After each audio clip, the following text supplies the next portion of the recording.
Hello, Francisca. Good evening. How are you doing? How's your day?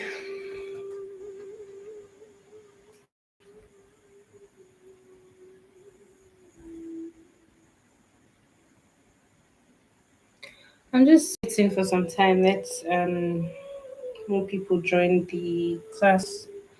Let's just give it like 1 or 2 minutes, and then we can progress.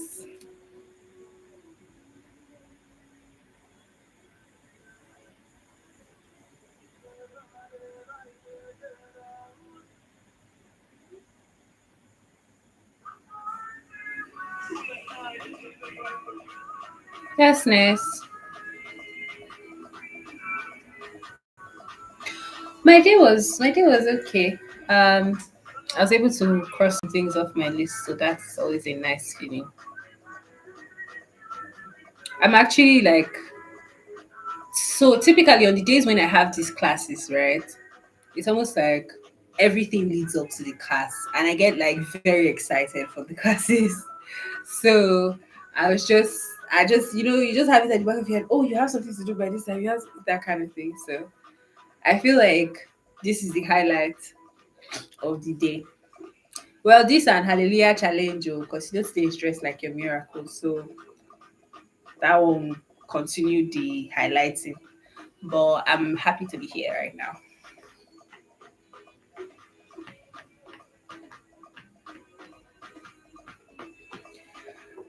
Okay, so I think we can start. We'll start in the next 30 seconds. Okay.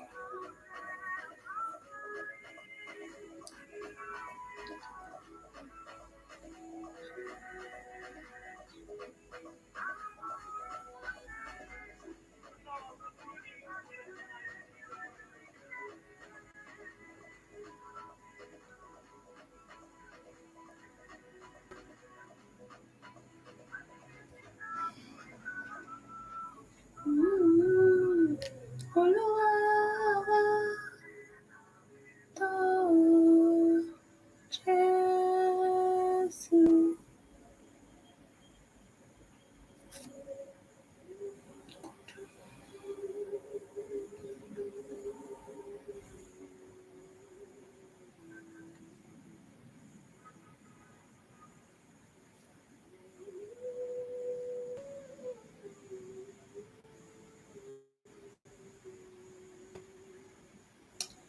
So, thank you. I did it myself. Oh. I'll probably work on editing video and posting it this week. I'm so rusty and I'm lazy, so I don't like doing my hair, but I just did it. Thank you for the compliments. It encourages my efforts. Okay, so yeah, we are going to be talking about hair cleansing today. So you know how I always start this class by promising that I want it to be 30 minutes. So let's see how well I would be able to. I try to structure the slides to be able to like factor in the fact that I wanted it to be 30 minutes. So I really do hope that it's 30 minutes today. And by God's grace, we'll not have any interruption, no network issues. Everything will go smooth like. Okay. Yeah. So today we're going to be talking about hair cleansing. We're going to be talking about types of hair cleansing and then hair cleansing and its relationship with hair growth, since the general topic that we're talking about is you know, hair growth 101. So how does hair cleansing connect with, in fact, there are types of hair cleansing. Who knew? So yeah, we're just going to be breaking it down because typically when we hear the word cleansing, right? Especially when it comes to hair, I think the first thing that comes to our mind is shampoo or like maybe a hair soap, right?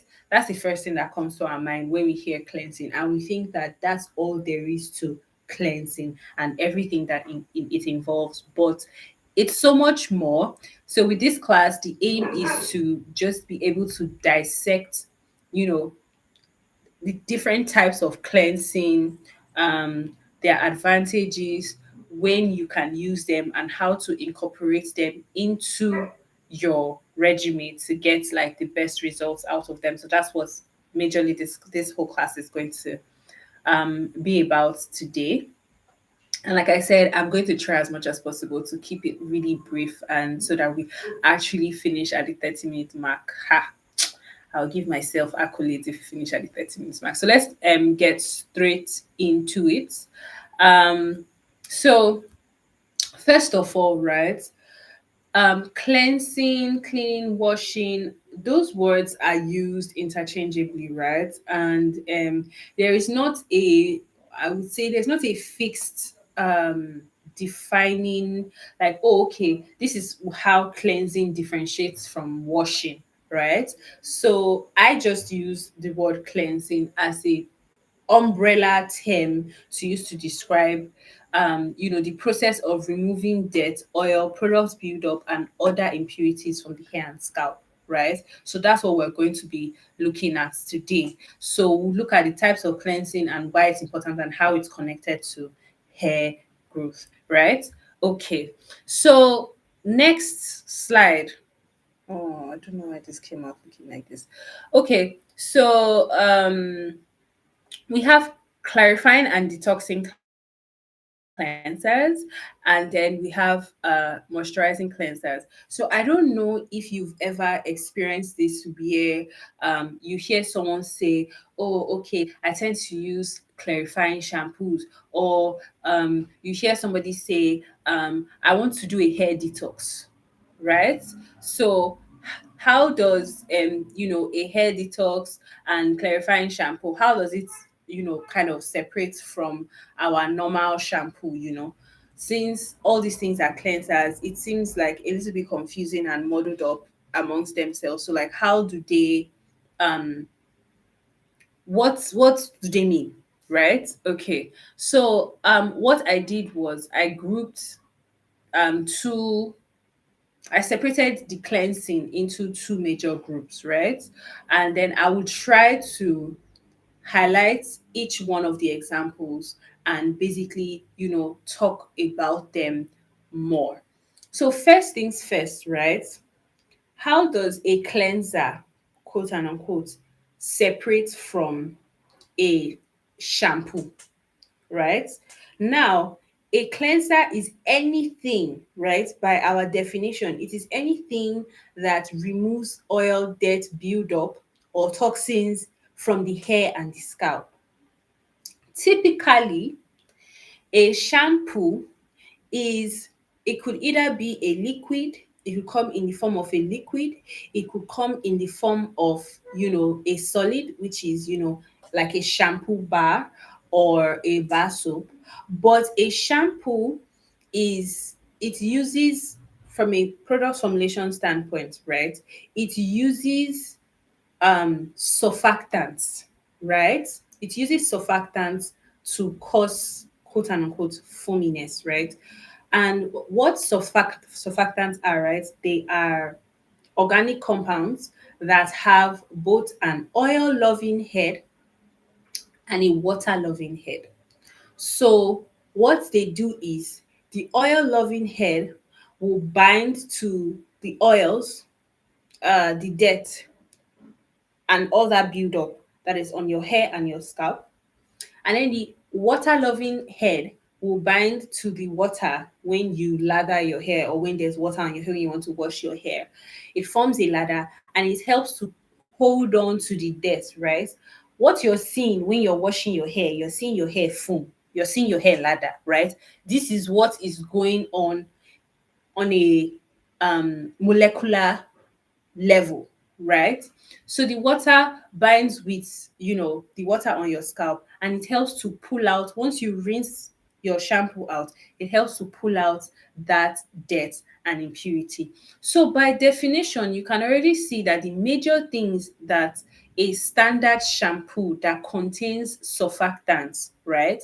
A standard shampoo that contains surfactants, what it does is to cleanse your hair, remove dirt, remove extra oils build up, product build up, and things like that.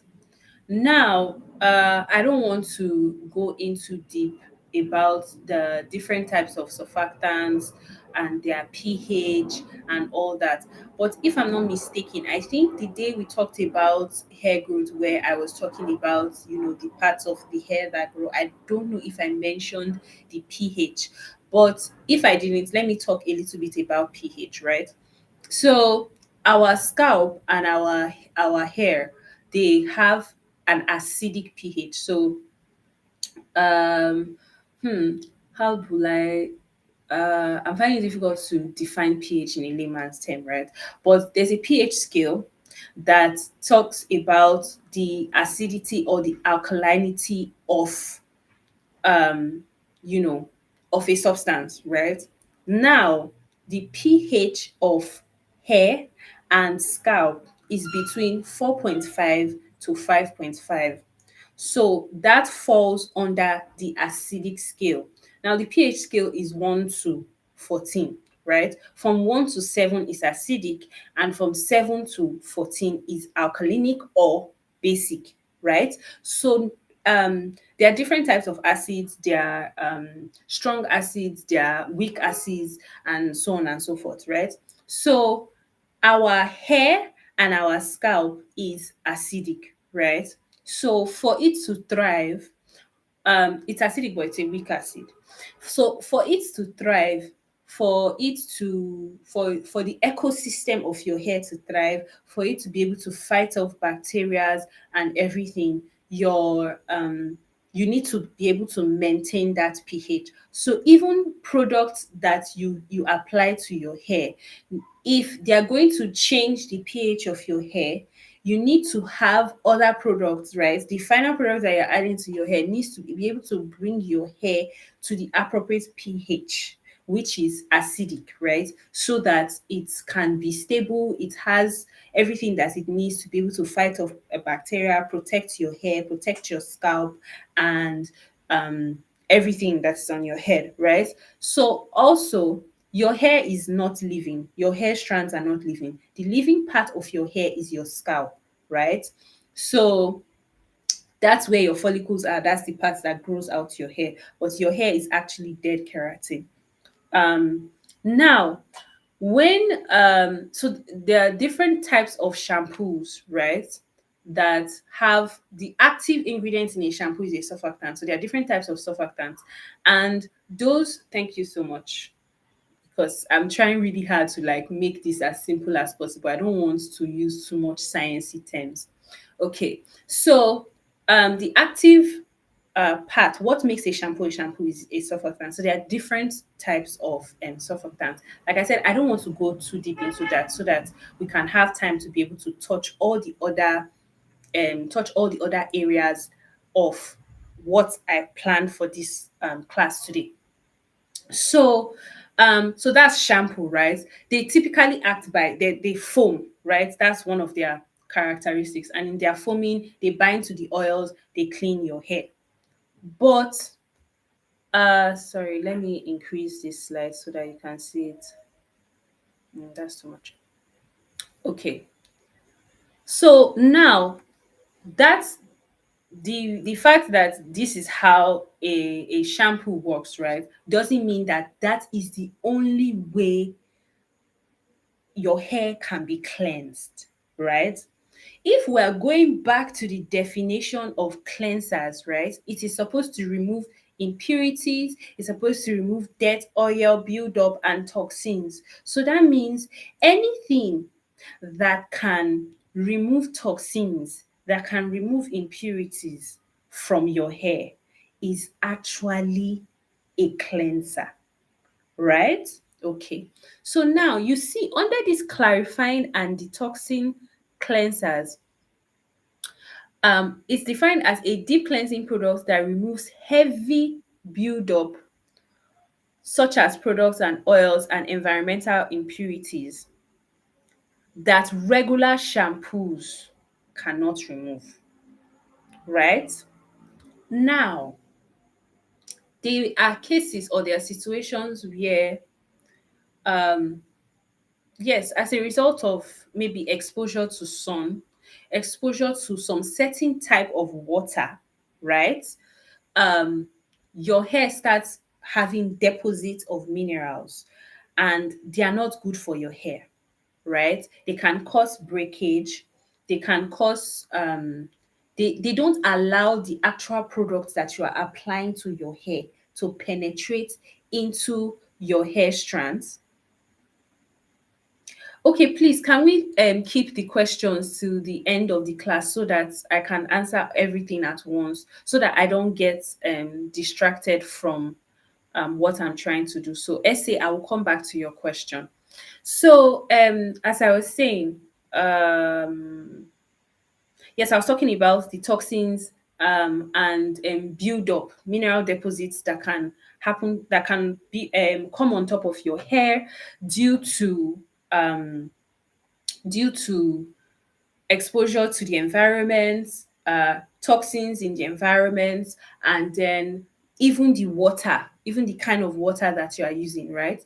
And so, what this does is it can damage your hair, it can change the texture of your hair, it can change the texture of your hair, and then it can also prevent your hair from absorbing moisture that it needs to be able to be soft, to be healthy, to withstand breakage. And you don't, so what that means is inadvertently it's going to make your hair break. So sorry, excuse me. So you have clarifying and detoxing cleansers, right? Their job is to come to your hair, right? And to be able to take out those toxins, take out those metals that a standard shampoo cannot remove. You understand? A standard shampoo cannot remove. They come to be able to remove those ones. So that is typically where you get clarifying and detoxing cleansers. Now, let me also elaborate that there can be shampoos that are clarifying and there can be shampoos that are detoxing. So typically what that happens on a formulation standpoint, what that means when that happens in a formulation standpoint, what that means is that added to the surfactants, there are other ingredients, right, that have the ability to pull out those toxins in the um in the shampoo. So they call it a clarifying shampoo or a detoxifying shampoo, right? But for this class, I'm going to be talking specifically about the examples that are included, right? I'm going to be talking about ACV, which is short for apple cider vinegar, and clay mask. So ACV, like I said, is short for apple cider vinegar, and the main thing that makes apple cider vinegar, right, is acetic acid. It does not have any other nutritional value apart from that. It contains acetic acid. Now, apple cider vinegar with the mother is filled with a lot of good bacteria, but acetic acid on its own, right? When diluted properly and applied to the hair, can have antimicrobial properties because they damage the cell membrane of microbes. So when you apply it to your hair, it can have very good antimicrobial properties. Now, you can see how a typical shampoo cannot remove microbes from your hair, but apple cider vinegar can, right? Apple cider vinegar can. And then it helps to, so you remember I told you guys about the pH of the hair, right? And I said that the hair and scalp are acidic, right? And for you to maintain a healthy hair and scalp, you need to maintain that acidic pH, right? So because apple cider vinegar is acidic, right? Yeah. So because apple cider vinegar is acidic, that means that it is, when it's acidic, but it's lower on the acidic scale, but so you have to dilute it when using it. But what that means is that it you know it helps to maintain the pH of your hair, to maintain a healthy, clean environment for your hair. Now, when it comes to recipes and how to use all these things, because like I said, I don't want the classes to be too bulky. I'm going to have another class where I'm going to be talking about DIY recipes all the groups of DIY recipes, oils, ayurvedic oils, masks, shampoo, all the recipes, butters, everything. I'm going to be talking about them, and I'm actually going to be giving you guys formulas, right? That you guys actual, because I'm a cosmetic formulator, so I'll give you formulas that are safe for you guys to use if you're going to go the route of DIYs. So that one is going to be in another class. So, anyways, yeah. So it helps to also pull out some toxins from your hair. So in that situation, it detoxifies your hair. And because like I said, because it's acidic, right? It helps to close your hair's cuticle. Now, I don't know how many of you guys are familiar with porosity. I talked a little about it um in our last sorry yes, in our last class. I don't know if it was our last class or our last two classes, but I talked a little about um head porosity, right? So one thing about porosity is that people with lower porosity have their, let's say this is your hair cuticle, right? The cuticle, they are like roofs. Just imagine how roofs are, right? Okay, to come soon. So just imagine how roofs are, how they have like step, right? The cuticles are like the outer layer of your hair strand, and they come in step like that. So when um a hair that is low in porosity has the cuticles, they're like more, they are not so open, they're just slightly open, right? But they're not as open, they are more like compact and close together. While people that have high porosity hair, the cuticle layer is a little bit more open. So you can see now how people with low porosity hair, their hair doesn't absorb as much moisture, because if, let's say, this thing was hair now and water wants to go in, it will find it difficult to go in with this small space. But when the space is bigger, it will find it easier to go in. It can go in with ease and come out with ease. So yes, so you can get the recap on the other live classes. You can just check.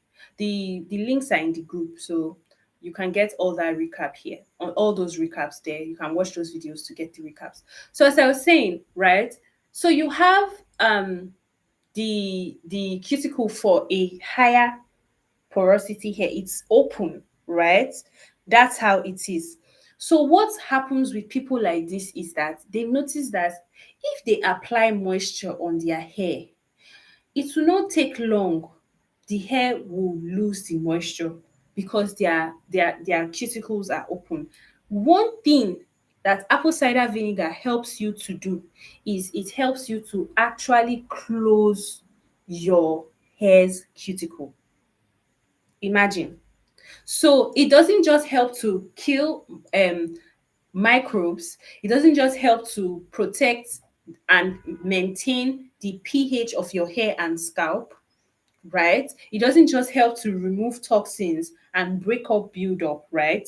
It also helps to keep your cuticles, the cuticles of your hair closed. So for people that have higher porosity hair, and one thing about chemicals, right, such as chemical relaxers or dyes, they work by opening up or breaking up the hair cuticle. So this is incorporating ACV rinses into your routine is something that is actually going to help you, right, to be able to retain more moisture, keep your hair cuticles closed. Because if your hair cuticles are closed, it's going to protect the structural integrity of your hair.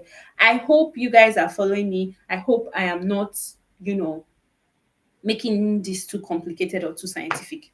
So that's for ACV.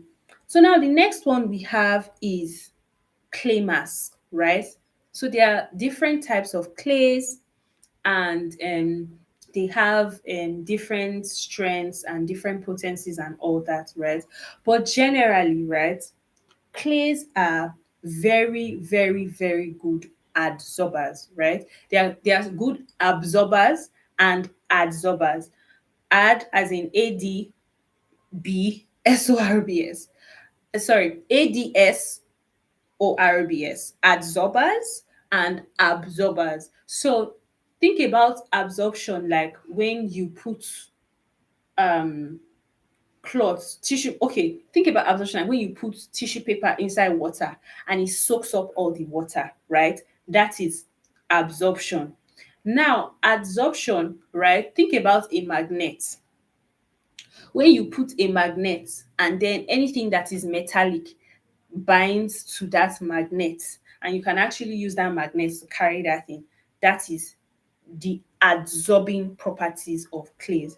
So now clays don't work in the conventional way. That is, they won't clean your hair and make it foam and lather the way a shampoo would, but they help to bind up with those mineral deposits that I was talking about earlier, right? They help to bind those mineral deposits by adsorption, right? And they also help to bind oil particles by absorption. And because of how they are structured, they also have antimicrobial properties. So they remove oils, they fight microbes, they remove mineral deposits, right? And this is how they cleanse the hair. So I don't know if you're noticing something that compared to shampoo, right? When we're now talking about stuff like ACV and clay mask, they tend to be even more potent. They tend to be very strong, right? So that means they are not things that you should be doing every week or every 2 weeks or every 1 month, unless you are somebody that is working in a mine. So your exposure to those types of heavy chemicals, heavy metals and things, heavy minerals and things like that, it is now, making you, so you have to wash your hair more often. But if you're not, right, if you're just a normal person, right, you use your normal products and you don't have to use these things as often because they are very powerful and they are very effective. And if you don't know how to use them or you don't use them properly, you can actually still damage your hair. Right. So this is the reason why I said I'm going to be giving recipes and for DIYs, because a lot of people, right, they go to YouTube, they watch a video on a DIY recipe and all that, right?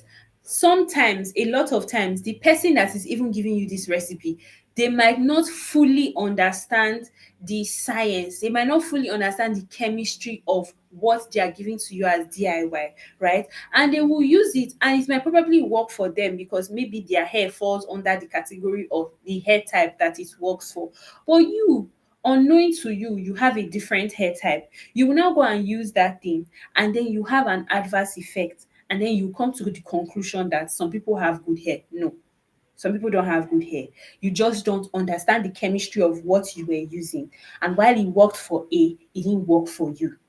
You understand, right? Okay, so now moving on to now moving on to moisturizing cleansers, right? So now, right, I don't know if you guys have heard this saying, right? It's very popular amongst the natural hair community where they'll say, oh, you should not use sulfate shampoos or you should use sulfate free shampoos, right? So specifically, they are referring to SLS, right, which is a surfactant, right?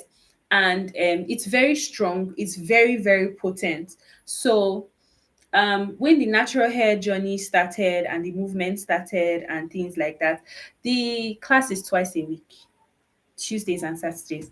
So when the natural hair journey started, sorry, the movement started and everything, right?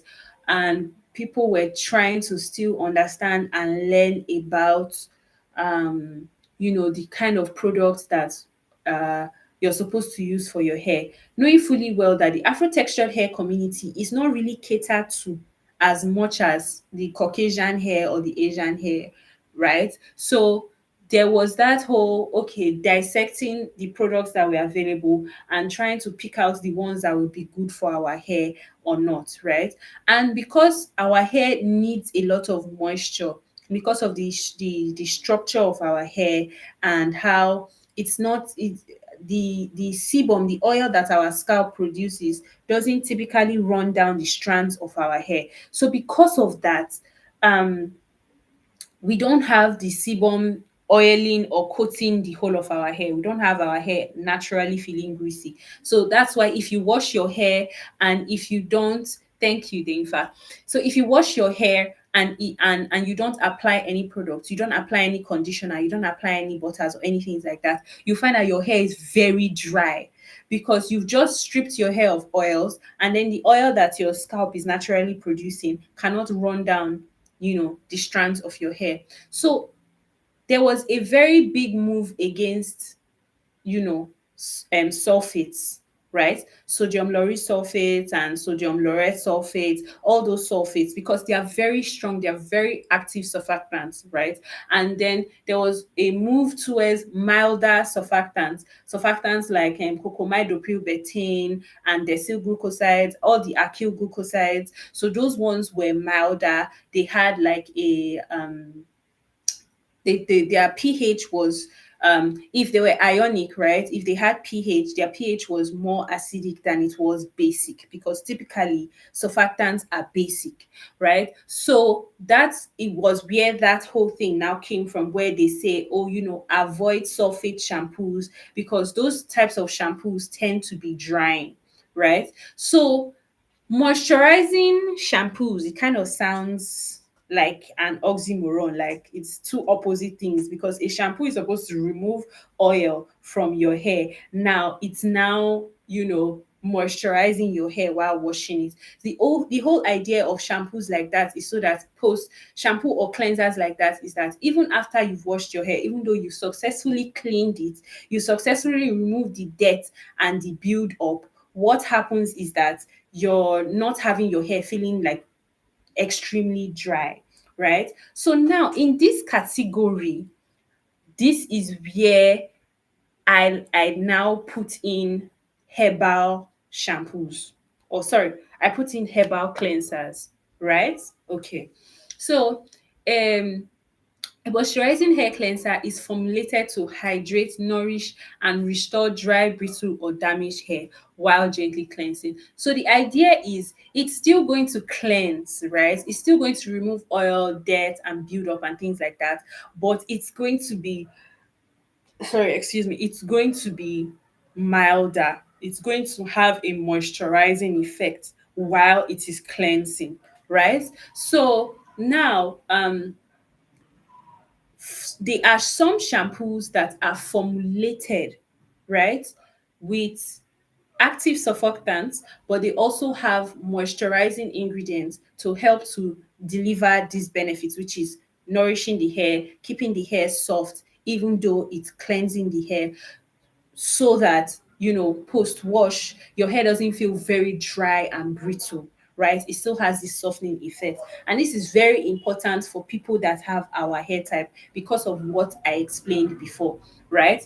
But now another example of moisturizing cleansers, right, are herbal cleansers. So I don't know if you guys have ever heard of ambunu. I don't know if you guys have ever heard of soap nut or aretha, right? Now these are plants.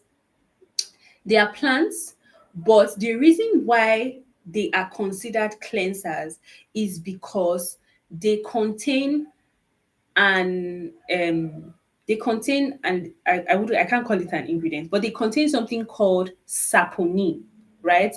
Saponin is literally it literally has soap in it, right? And they have this slightly very mild, very very mild foaming ability, right?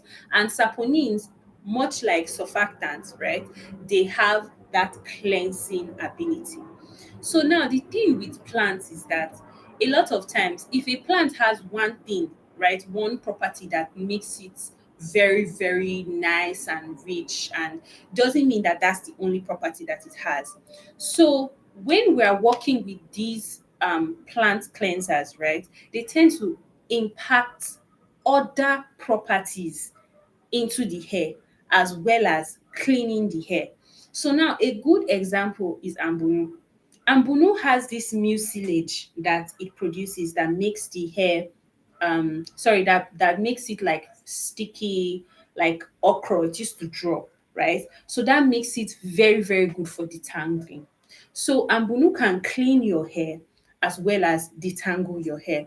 If you guys remember, the last time when I was, I think it was the last class when I was talking about the effects of um, colonization and how it affected our traditions and the ancient um, techniques that we use to grow our hair and maintain our hair, right? I think I mentioned the Chadian women, right, who typically have longer hair, and that is where Chebe came from. So they have a method, right? They use shebe to, plait their hairs to help for length retention. But another thing that they use to help to cleanse their hair, they don't use typical shampoos. Instead, they use ambunu. So ambunu with its soapy ability and ambunu with its slippery ability, they use it to cleanse and to also detangle the hair, right? Ambunu also has other really nice properties. It helps to protect from, sun damage, and then it's also antifungal. So ambunu is like a really nice herb, for cleansing. But if you think about it, because the saponins are not as strong as the surfactants, right?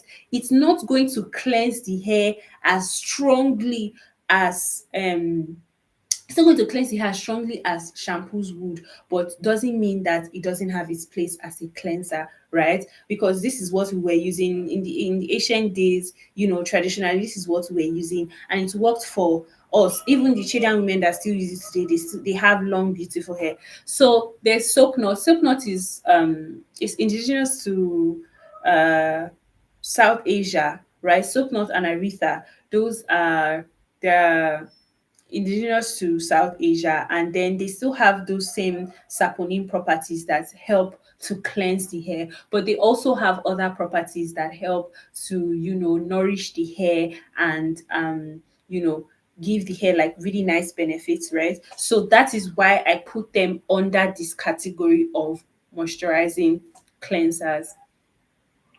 So now we're going to go to the next one. Oh, my 30 minutes, my 30 minutes.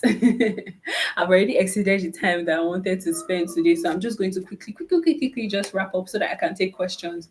So now, why what does hair cleansing have to do with hair growth? Like, what is the connection? I think with the explanation I've been giving about all the different types of cleansing and the benefits that they give, you can start to get an idea of why hair cleansing is very important for hair growth, right? Because a lot of times people will come and meet me and they will say, please, I want to buy products that is going to make my hair grow. And then I will now ask, um, won't you wash the hair? No, I just want the oil. I just want the this thing that is going.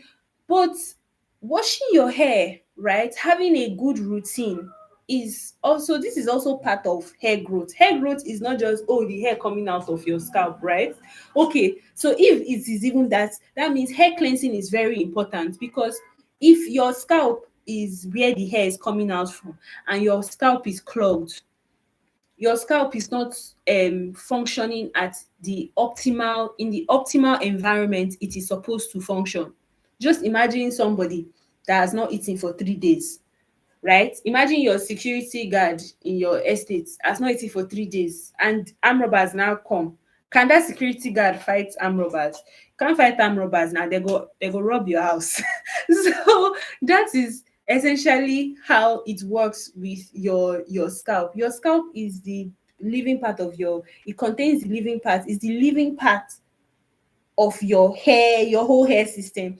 So if it's not clean, right? If it's dirty, um it's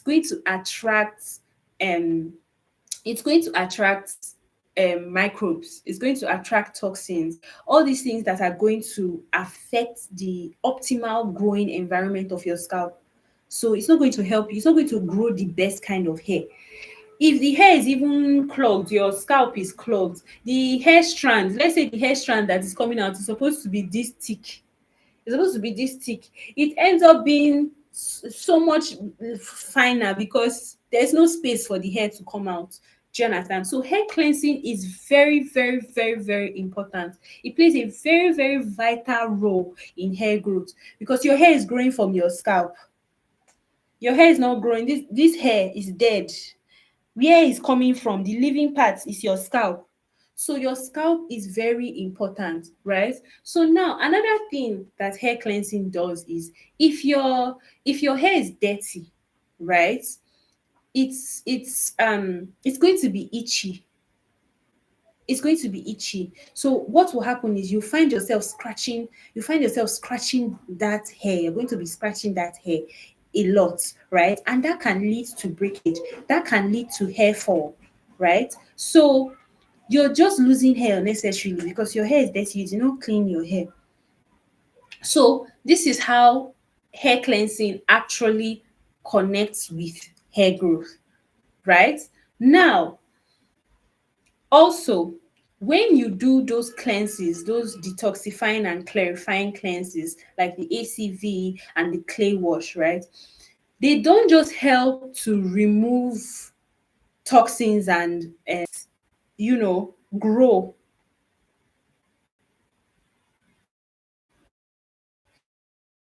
They help to your hair the things that it needs to make it grow, to help it to be strong and solid and to be able to protect it from external forces. You understand? So that is very important. And then, like I talked about with ACV, it helps to close your cuticles. Your cuticle is the outer layer that helps to protect the vulnerable part of your hair. So it's very important. So these are how hair cleansing. This is what the role. Sorry, excuse me. This is the role that hair cleansing plays in hair growth and why it is very important. Why it is a very, very important part of your hair routine. I talked about hair routine in our last class. So that's it for today. And I would like us to drop our questions now. And then the assignment that I gave for last week about our hair type, if we can just give me feedback. What did you find, guys? I'm sorry, I need to quickly go get water because I'm really coughing. So just your questions, drop your questions in the comments and give me your assignment for last week. I'll be back.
Okay, so in the meantime,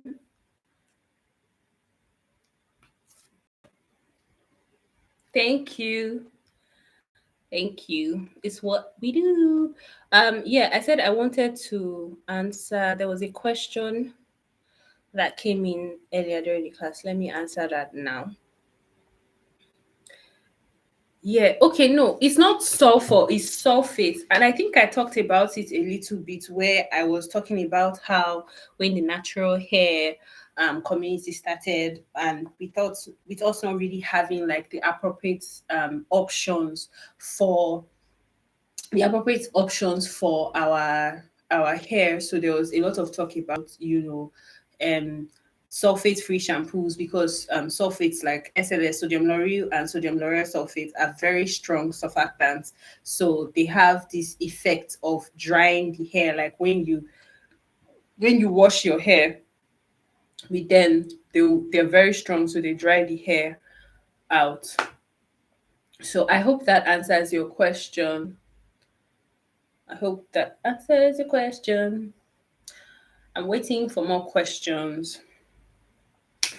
So typically, yeah, I I like to give assignments, right? So last week after the class, after talking about hair typing and talking about hair routine, I kind of asked the participants from last week to, just with the information that they had gotten, the new set of information they had gotten, to um, highlight what they feel their hair type was, where they felt their hair type fell into, right? And then it was a really nice class. So you guys can watch it. All the links to all the classes so far are on the group. Probably by tomorrow, I'm going to make a list for. Okay, I'm seeing Francisca is answering, but by tomorrow, I'm going to make a list for all the classes so far and all the topics that I've covered. So you can just click on it if you need to refresh on something. Okay, Francisca.